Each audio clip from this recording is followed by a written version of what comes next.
You're listening to the Good Old Boys Fantasy Football Podcast. Now here's your hosts, Kevin, Derek, and Alex. All righty, welcome in, ladies and gentlemen, to another episode of the Good Old Boys Fantasy Football Podcast. I am Derek, and joined as always by your co-host, Kevin. Kevin, how are we doing tonight? Doing good. We are post NFL draft. I'm in the middle of 6 dynasty rookie drafts right now. People just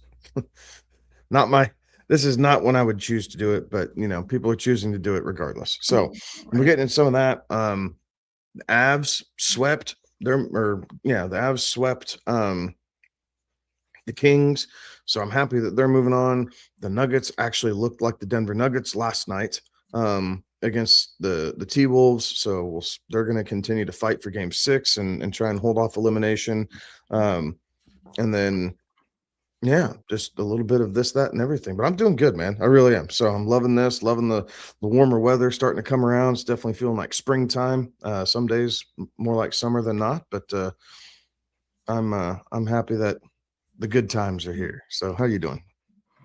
Yeah, cannot complain, right? We are on this side of the draft, which is certainly a good thing there, and we start kind of rocking and rolling through the rest of this, and we start seeing kind of what maneuvers and the rest of everything that's going to play out here over the course of the off season, right? But I'm of the same opinion you are that a lot of these dynasties and the leagues that I'm in, everybody is so gung ho to start drafting like the second that the draft wraps up, right? Like I had one that actually started on Saturday night. Like it was maybe 2 hours post NFL draft, and the league kicks off. A couple more got going on Sunday. Got a couple more coming through this week, starting at various times. So personally, I like to kind of see some of the things, settle in there and really start looking at these guys in mini camp and in through the actual training camp side of things to really start knowing which guy really should probably be the 101, 102 type of thing. But is what it is, right? And a lot of folks are super gung ho to get started. So good for them, and we're here to help and answer any questions that folks may have around their dynasty rookie drafts. So dynasty startup drafts are also in full swing. I've got a couple of those going on as well. So big some good stuff here, rocking and rolling. But any kind of news notes, anything you want to hit up here before we start kind of diving into the draft recap side of stuff? That's fun. Since this wasn't taking place during the draft, Diego Pavia found his new 3-year home with the Baltimore Ravens. And I don't know, dude. I have so many thoughts about this. Like the way that he acted from the time of the Heisman announcement up until the draft, like it doesn't surprise me. We see NFL teams do this more and more often, right? You are a quarterback and you crave attention. You are not for the NFL.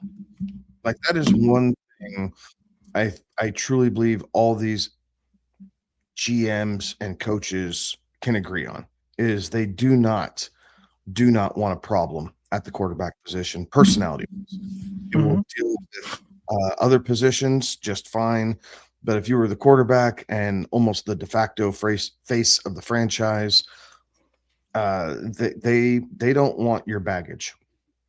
And if you show that you have a good amount of baggage, they will act accordingly, right? We've seen it time and time again. We saw it last year with Shedeur Sanders, this year with Diego Pavia. It's just kind of been a thing that they've all agreed on. Like if you put yourself above the shield, we will make it very hard for you to find employment in this league. And I don't know, man. Like I don't feel bad for the kid.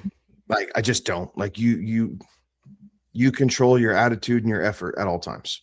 Like that is something I tell my kids, and not only my kids, but the kids I coach. two things that you can control: attitude and effort. And your attitude, sir, is poor.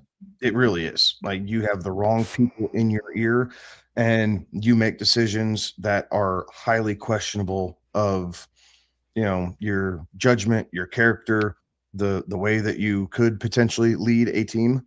And those fixed, those aluminum benches on the sideline are going to be your best friend.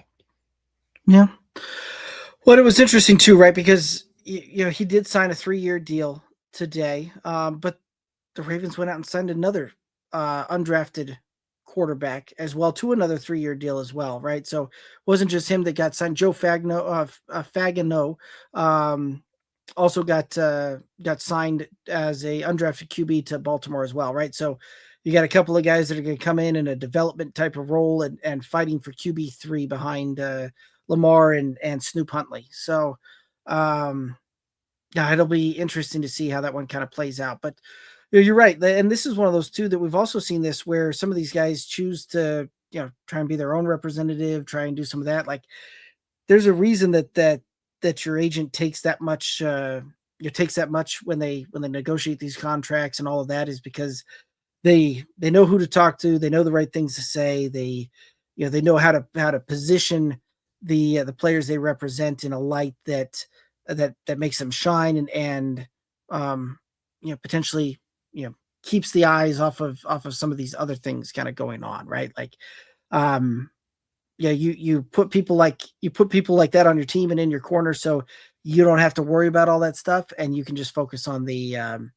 task at hand, right? And focus on playing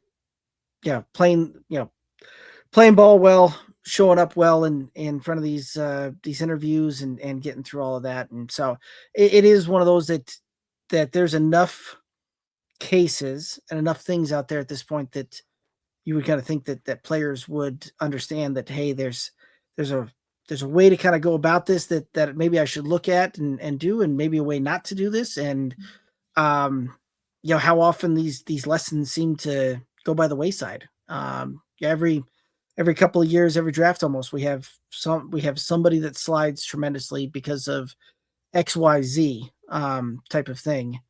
And some of that stuff is preventable. So I don't know. Eventually they'll learn. Yeah. Or you don't. I mean, it's only your future, right? Us as the bystanders, like, we really don't care all that much. Like, you could have all the goods in the world. Maybe you get your shot, maybe you don't, but it's not going to make us stop watching football because your feelings got hurt because you acted like a fool. All right. So yeah, it'll be interesting to see how that one pans out. Gerard McCoy was another guy that saw his draft stock tumble pretty well. Like, this was a guy that going into it, there was a lot of hype about him being a first rounder and a mid first round. And then some things started kind of coming out about the medicals heading into the draft. And we saw his draft stock really kind of tumble there, finally kind of landing right around pick like 101. But that was another one that kind of surprised me to see his draft stock kind of tumble. Any others that really kind of stood out to you? No, I don't. I'm trying to think. I don't know that there were any majors that stood out to me. McCoy was the first one. Mm-hmm. And really the one that kind of comes to mind. And with that being said, the Las Vegas Raiders did a very good job this draft. Mm-hmm. Like, I think that as you're looking through their 10 picks, I think they have their first 5 picks are probably starters by the time they get done with camp. Yeah, very well. With Mendoza, Stukes, Crawford, Zune, the tackle.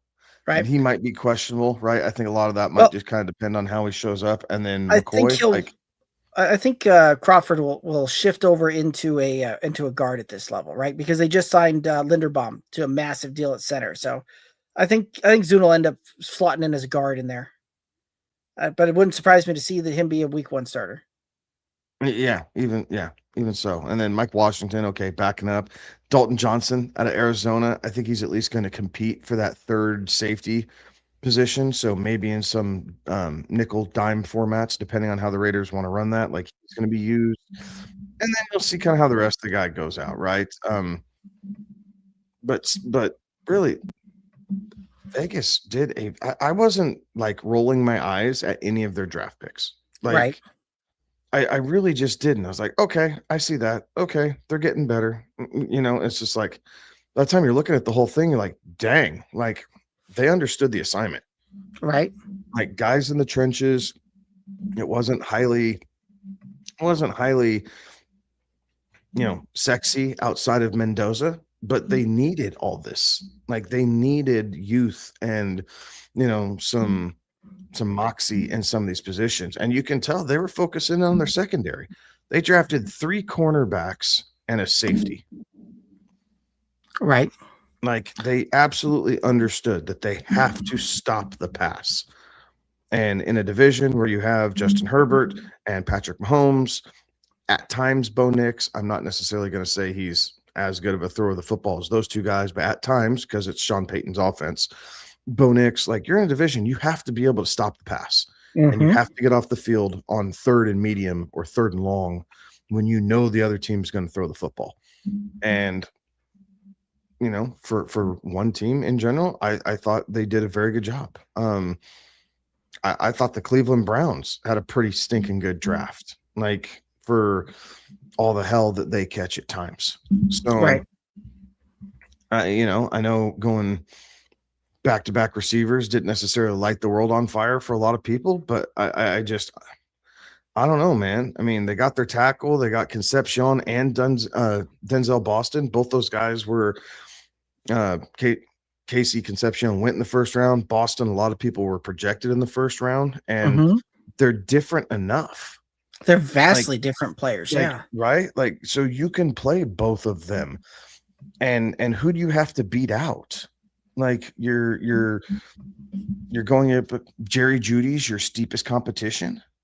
Yep. Tillman. Cedric Tillman. Yep. Like you don't have players that are all pro caliber that you're trying to beat out. Like you just have to come in and hit the playbook and do your job, and you're going to see a ton of playing time and see how you develop like in live time. And for receivers, that's needed, right? We want quarterbacks to sit and wait, but we want running backs and wide receivers to get on the field early. And let's see what they have, because they can make things happen after the catch. They have that, that youth explosion, if you will, and being able to pull away from the defense before the aches and pains of the NFL life kind of take over. Like it just, I was pretty impressed by what the Browns did. And I thought that McNeil Warren pick in that late second, I thought that was a steal. Like that was a massive steal for them. I think so too. Who was I? I thought the Jets kind of jetted all over themselves with this one. The Jets totally jetted, and that's what I'm trying to pull up right now and look through because all they love the pick of David Bailey, right? Like for me, you could have coin flipped between Alvaro Reese, David Bailey, right? It was just kind of which one do you prefer more? Because I think those two guys at number 2, not a problem, right? Move on, right? So, but I don't quite understand the Kenyon Sadiq with the 16th overall pick, right? Like as a tight end, you still got a lot of questions at quarterback, right? Like you just grabbed Mason in the second round in 25. Like, copycat league. Are you guys really going to try and recreate what the Rams did? Right. Like they just had so many more holes. Like, and Cade Klubnik out of Clemson. Like, right.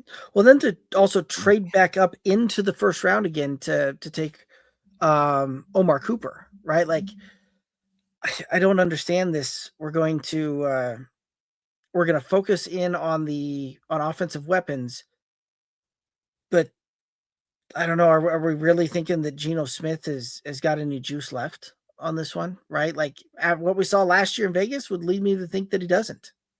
No, I think it makes you wonder. Again, I've said for a long time, one of my wish lists, right? Genie pops out of the bottle, says you got 3. One of the 3 for me would be to sit inside these war rooms and just listen to the conversation.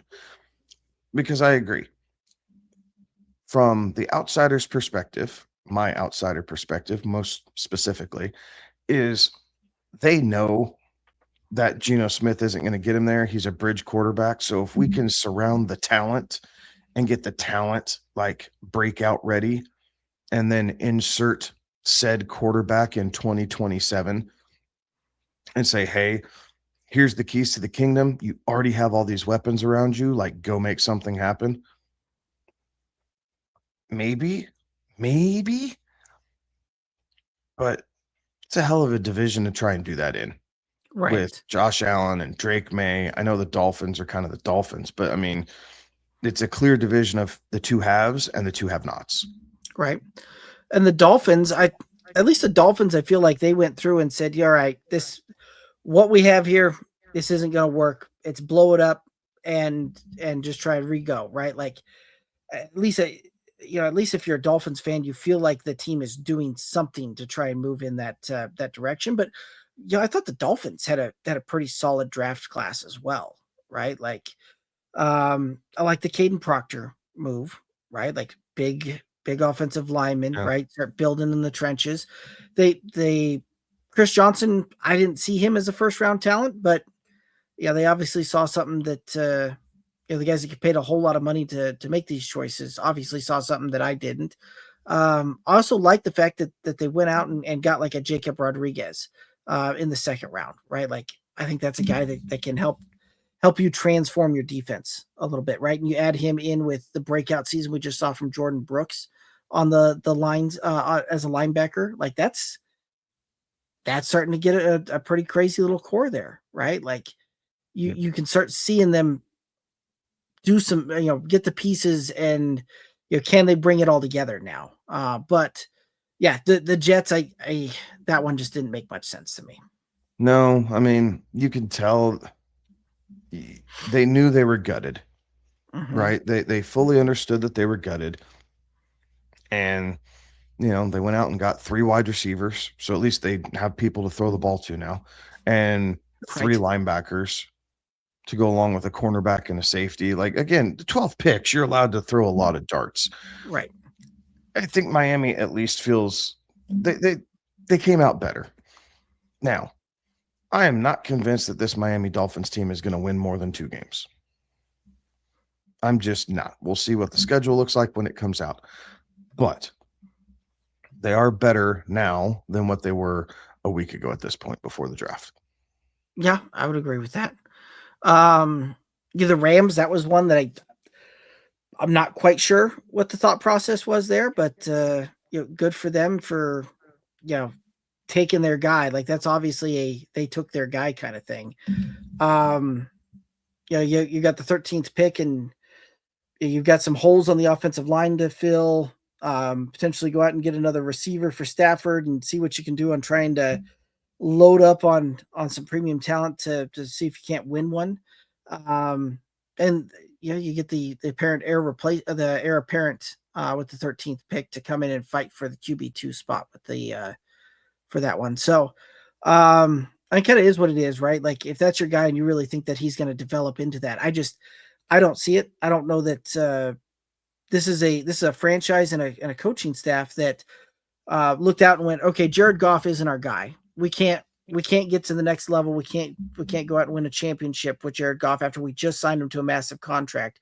We're going to do what we can to get out of this, including shipping a ton of draft capital off to Detroit to bring Stafford in and get Detroit to take that Jared Goff contract, right? And Jared Goff obviously has done very well for himself out in Detroit, but this is an organization that said Jared Goff can't get it done, but yet we're gonna go with Ty Simpson, who at this point I don't see that necessarily developing into Jared Goff caliber, right?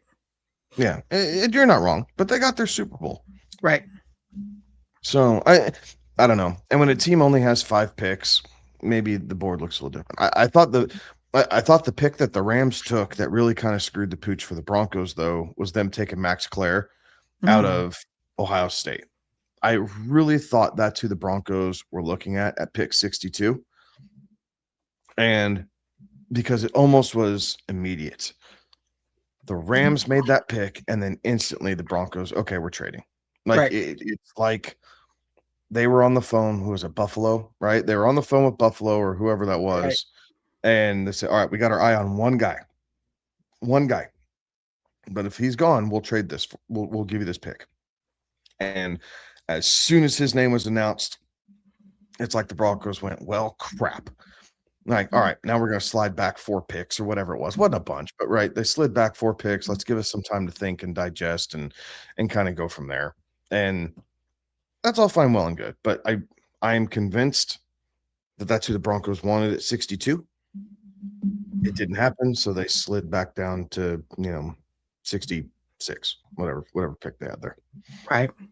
The other funny one was the one of the trades that really surprised me was the fact that we saw Dallas and Philadelphia make a trade in the first round, right? Like that one surprised me. Not only that, but to then also hear the stories that Mekhi Lemon was on the phone with Pittsburgh, who was planning on the stories are that they were planning on taking him with the next pick, and Philadelphia slides up right in front of them to take him. Is kind of shocking there. And also incredibly shocking about the fact that you saw Dallas and Philadelphia actually managed to make a trade on this, and these being two kind of bitter division rivals, you just typically don't see that those in division trades like that very often. Yeah, it was very interesting. So there's quite a bit of noise about that down here in Texas, right? As people are talking about it, and one of the rumors or thoughts is there was still some bad blood harbored between McCarthy and some people in Dallas. And McCarthy brought enough people from his staff in Dallas to Pittsburgh that some of the current regime and old regime, they had worked together a little bit. They had numbers, each other's numbers. And somewhere along the line, someone had the stones to ask from Dallas to Pittsburgh, hey, who are you guys taking here? Like, obviously, we're not, going here or whatever. Like, who are you guys looking at? And Lemon's name popped up.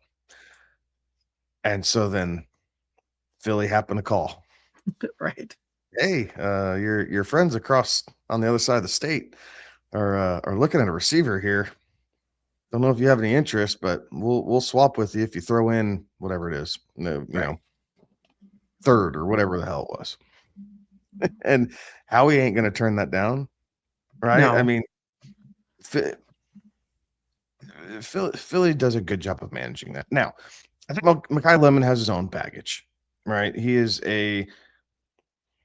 I think he holds a lot of traits of kind of that late 1990s, early 2000s kind of diva wide receiver, if you will.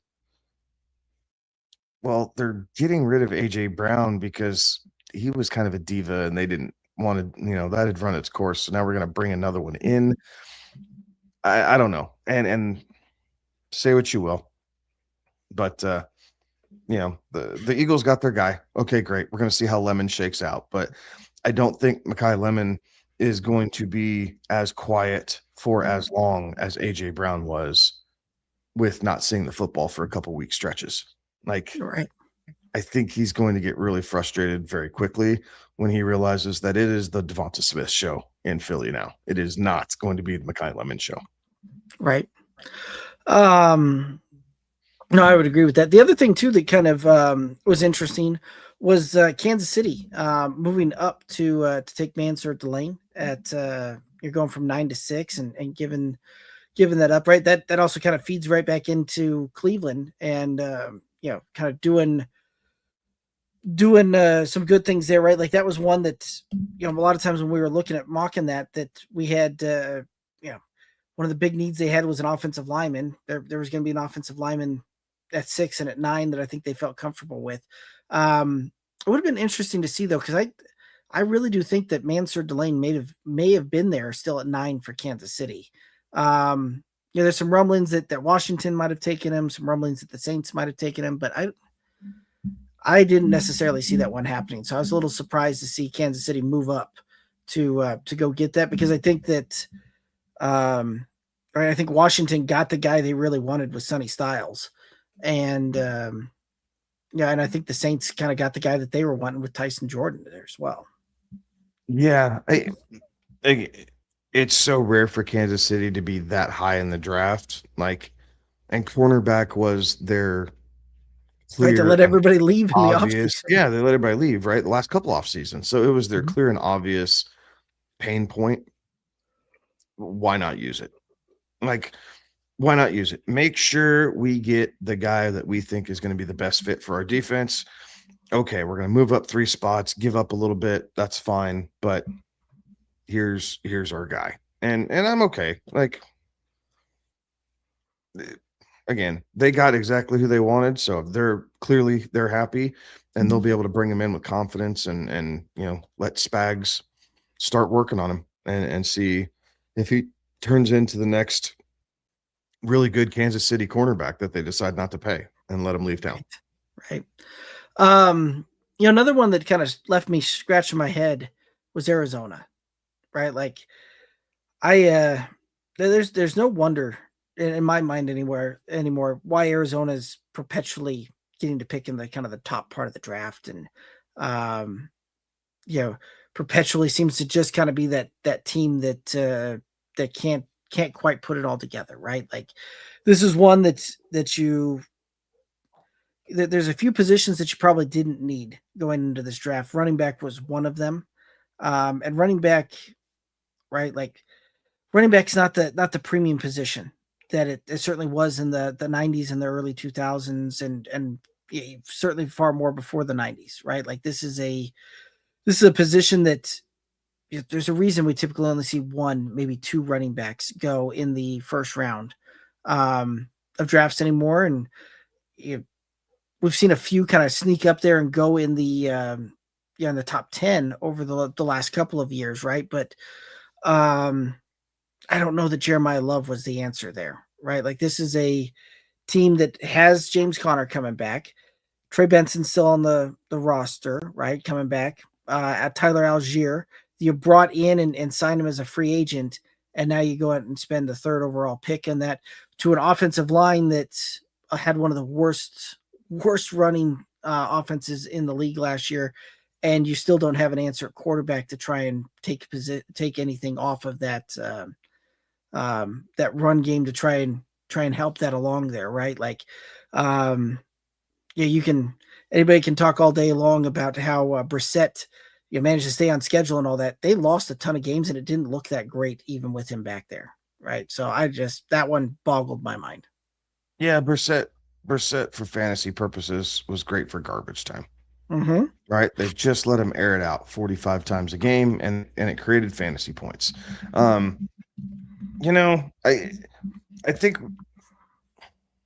think I agree, because you did have one of the edge rushers out there, right? Between Reese and Bailey.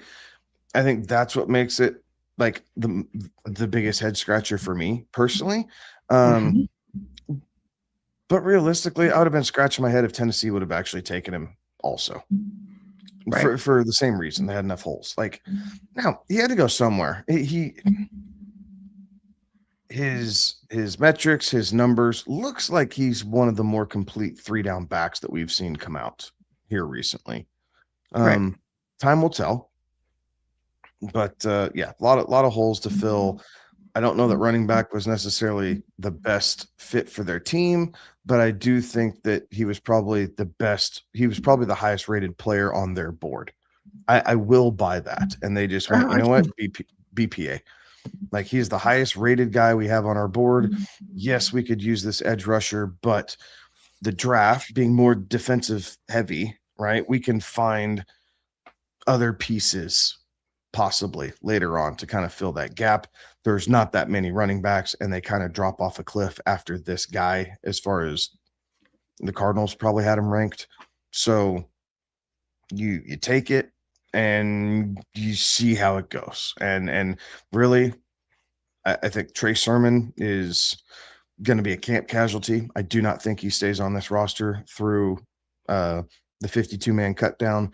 I also wouldn't be overly surprised if they get into a situation, maybe they bring in a couple other free agents or something like that, and maybe James Conner doesn't make the cut too.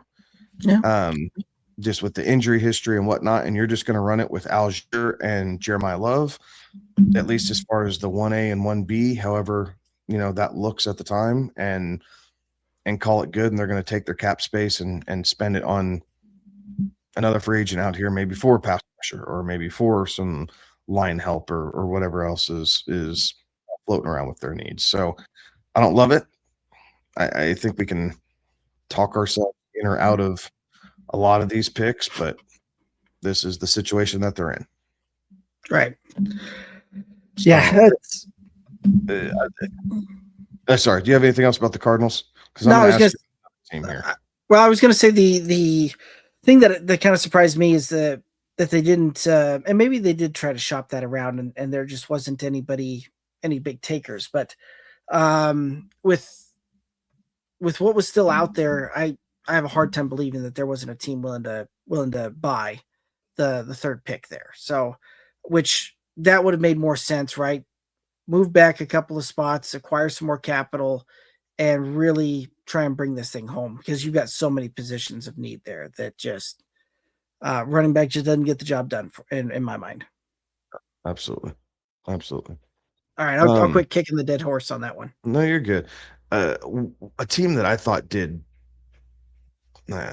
poorly in the draft was the San Francisco 49ers. Mm-hmm. I was not impressed with their draft. I don't love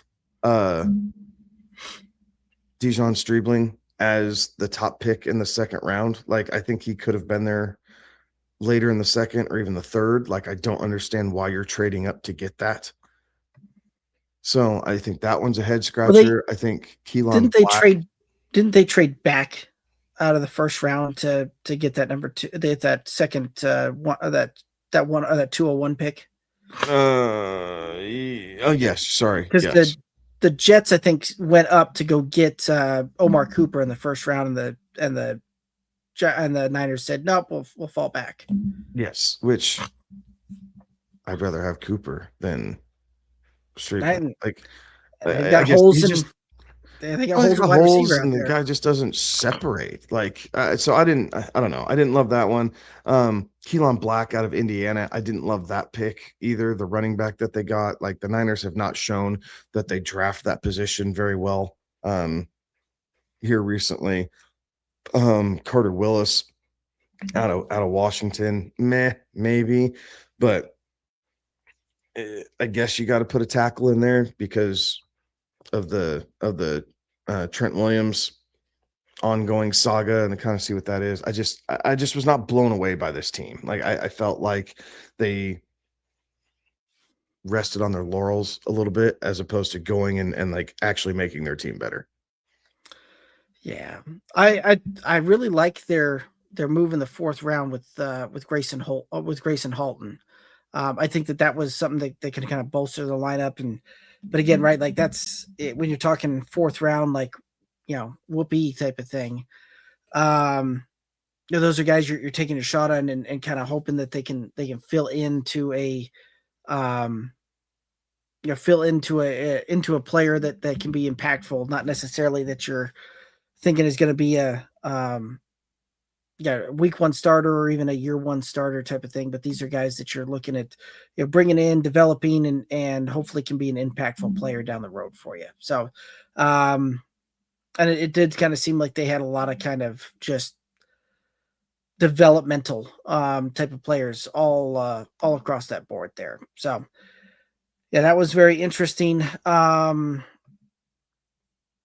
I'm trying to think on some of these other ones that maybe the draft seemed a little bit interesting there, right? Like Tennessee, I thought actually did a pretty good job with that one, right? To go out and get Carnell Tate with that 4th pick, bring him in, and we can kind of see what this one looks like, because they do need some additional weapons around Cam Ward.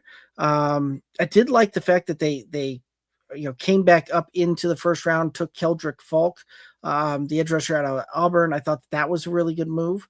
And I think they kind of put together a pretty solid, solid picking throughout there. So I didn't mind their draft. There's a few of these other ones that just kind of,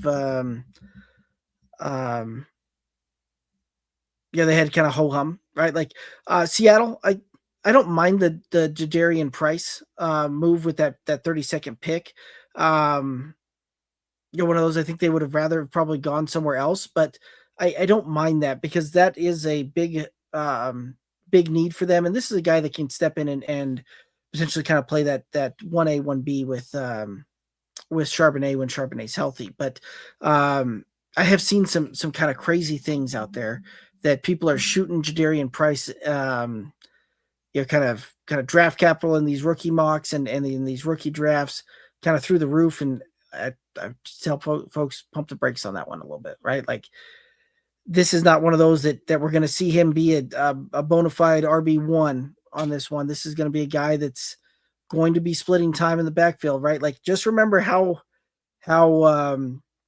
everyone was super happy with the Kenneth Walker role last year, right? And have the timeshare that he and Charbonnet had. This is just rinse and repeat with different names is all that is. So the fact that folks are really overspending in some of these rookie drafts on Jadarian Price leaves me scratching my head a little bit.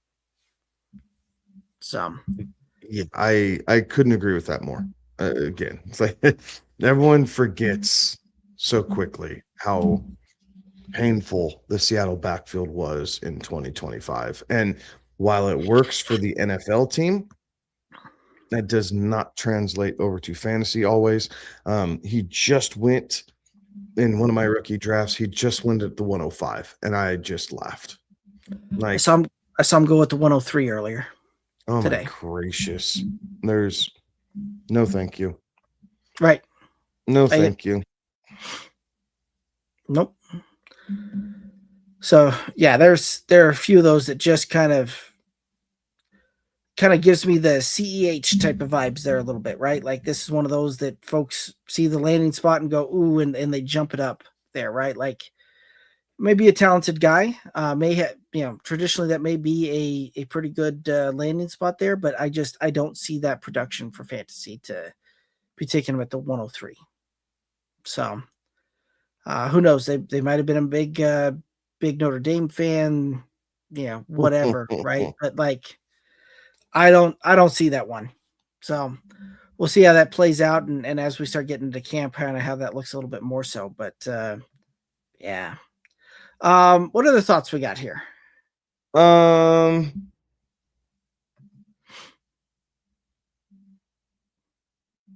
don't know. I thought the Commanders had themselves a pretty good draft for only having 6 picks. You anchor it with Sonny Styles, which I think is a wonderful pick for them. You grabbed another wide receiver because, with Debo leaving town, or at least not re-signed yet, and that type of deal, like, you need someone to go along Terry McLaurin. So Antonio Williams out of Clemson is interesting. The pick I really like is Katron Allen, the Penn State running back. I thought that was a very wise pick for them, and I would not be surprised if he ends up as kind of the lead back in Washington at some point this year. He took over as the Penn State starting running back towards the end of the season. I know a lot of people are really high on Singleton, who went before him in the draft, but Singleton was playing behind behind Allen by the time half the year was gone.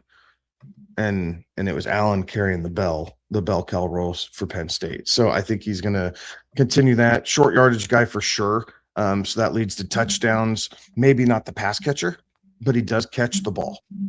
So I think that will lead to some opportunities, some success, especially with Jaden Daniels coming back from some of these injuries, seeing how, his quarterback play style may or may not change, right? But anytime you have an injury riddled season for a mobile quarterback, you do wonder how much he's going to continue to use his legs, or if he's just going to stay back in the pack or back in the pocket, and let his arm do more work here this coming season. So that'll be, interesting, and time will tell on how that works out. Right. Yeah. I think you're probably right on that one. Any kind of other teams that you want to hit up or chat about?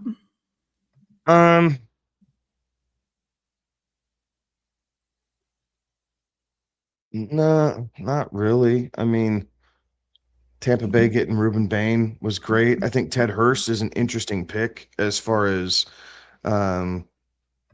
he's not quite as tall as Mike Evans is, but very Mike Evans-esque, right? Got some speed, contested catch guy down the field. Like, it's something that Mbuka and Chris Godwin just aren't in some of his skill set. So I think he fits in. I think he's going to give Tez Johnson a run for some of that deep play work. So that'll be a fun camp battle to watch.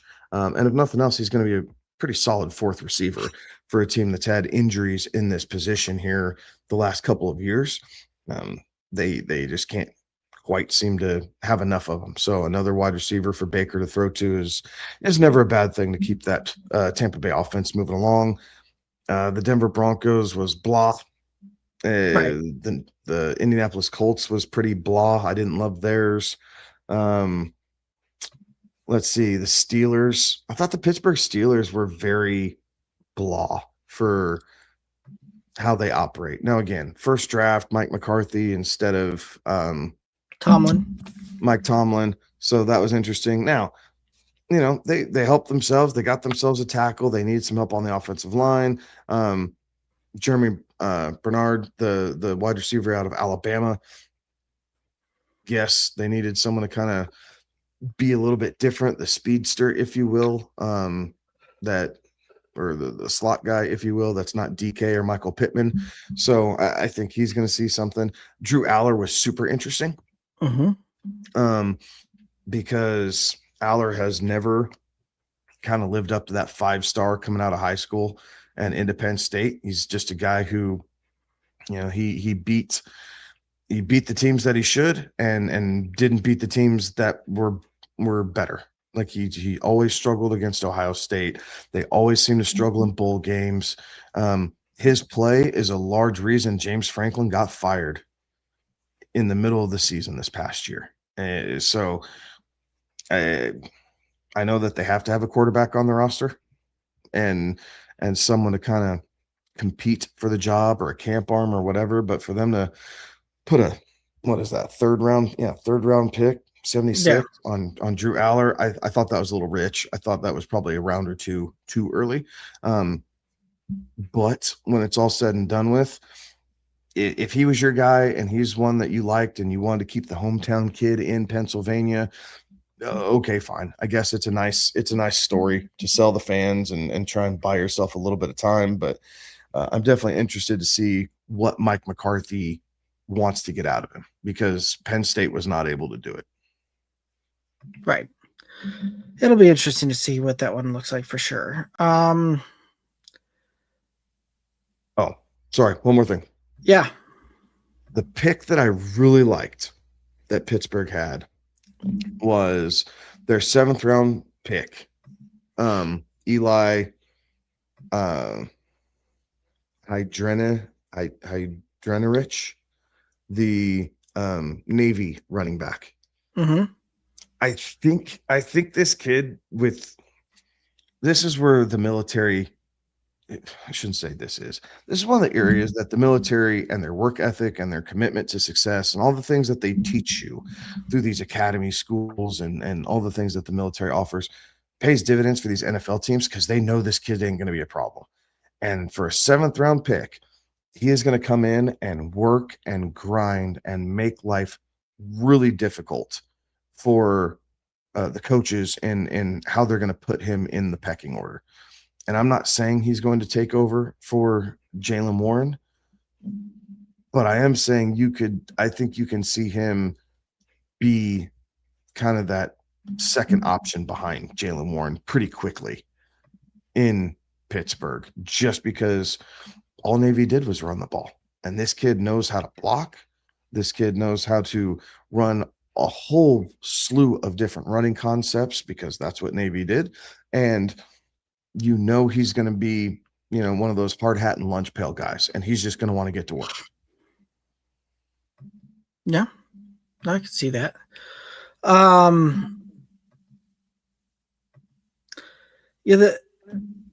one that we didn't talk about, I thought Baltimore actually did pretty good with some of their early picks there as well, right? With going with Ione, the guard out at Penn State, Zion Young falling to them in the middle of the second round. I thought that was a really kind of smart, savvy move to take him, the edge rusher out of Missouri. And overall, I thought they put together a pretty decent draft, kind of top to bottom. But that also happens when you have a bunch of picks in that, and you can start kind of feeling a little footloose and fancy free when you start getting multiple 4s, multiple 5s, multiple 7s to take flyers on guys. So yeah, absolutely. But they restocked the cupboards, right? Mm-hmm. Like they lost all the tight ends behind Mark Andrews, so they drafted 2 tight ends, right? They know that they've been needing help at receiver, new coaching staff, right? So that's coming in there. So you bring in 2 young receivers that can start working with Zay Flowers and this passing offense to kind of see what's going to go on with a new regime there in Baltimore. So again, I like the Ione pick as well, and the Zion Young pick. So their first 2, I thought they nailed. Jacoby Lane out of USC, I really like, honestly. Like, I don't necessarily love the landing spot, but I think he's instantly going to compete as far as being the top outside option. I know Zay Flowers kind of switches in and out a little bit, but between the guy out of Minnesota that they have on their roster, Rashad Bateman. Rashad Bateman. Sorry. Yes. Holy cow. Yeah. So I think, Bateman's been a health issue in and out of the lineup there. So I think between Surratt and Lane, they round out, maybe that's the best word. They round out that wide receiver room much better, and at least gives them options. So that way, if Zay Flowers does need a breather, they can plug, one of these guys in with Bateman and run that way for a little bit. And it just continuing to give Lamar options as he's running less and less, right? He's starting to really sit back and throw the ball more. And aging Derrick Henry, young wide receiver core to take a little bit more pressure off. Like, you could see a completely different Baltimore offense this year with Todd Monken being gone and in Cleveland, and obviously John Harbaugh being over in New York. Baltimore could look entirely different just because it is a full new regime. And so we're never quite sure what to expect. We have ideas, but we're not going to know for sure until we get into the season. Right.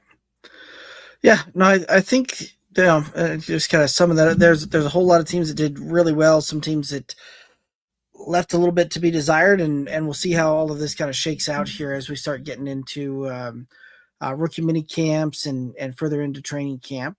Any other thoughts here on the draft that you want to hit up? No, I don't think so. Right? Like, it wasn't the flashiest draft. But it was a draft that for the teams that are willing to sink money into and draft capital into the big uglies, and specifically on the defensive side of the ball, teams were absolutely able to get better and provide some much needed depth. And I think we saw that. So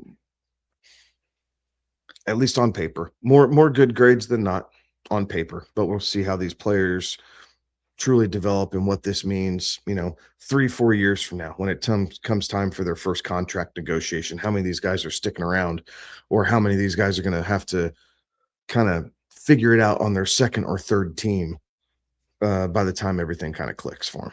Right. Start getting the practice squad guys and everything else. So Mhm. yeah, it'll be interesting to see how that plays out and see who kind of rises here over the next few years. So but always a lot of fun, and always a lot of fun kind of watching that and then getting to dissect it after the fact. But I think that may take us down here to about the end of it. Any final thoughts out there for the viewers and listeners? Good. No, good luck in your rookie drafts if you're doing dynasties.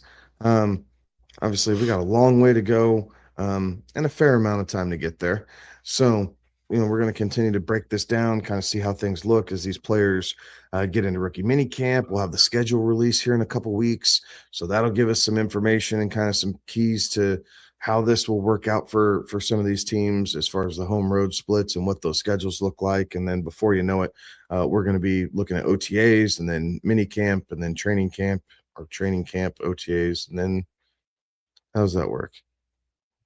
OTAs, mini camp, then training camp, I believe. So we're going to be getting through some of that. So, yet to be determined, but overall, I was pretty happy with how the draft went. Pretty stinking smooth, honestly. Nothing crazy and wild and big time head scratchers, which sometimes you get and sometimes don't. Right. Yeah. No, I thought it went well as well. And some teams certainly made some savvy moves. Some other teams, in my opinion, probably could have done a little bit better. But yeah, this is one of those that now at this point it's all kind of speculation and really really will require it playing out on the field to see how that ultimately comes to pass. So, but no, it was certainly a good time, and we've got a lot to still prepare here for the off season coming up. So we'll start getting into some player breakdowns and start getting into a lot of mock drafting and all of that to help get folks ready to rock and roll here for the season. But that's going to do it for us tonight. Do appreciate everybody tuning in, chiming in. Make sure that you hit the like, subscribe button wherever you're listening to this, consuming this content. Really helps us out. You find us on all the socials, Twitter, Instagram, Facebook, TikTok at Good Old Boys FF. But that's going to do it for us tonight. He's Kevin. I'm Derek. Have a good one. Be safe. Toodaloo.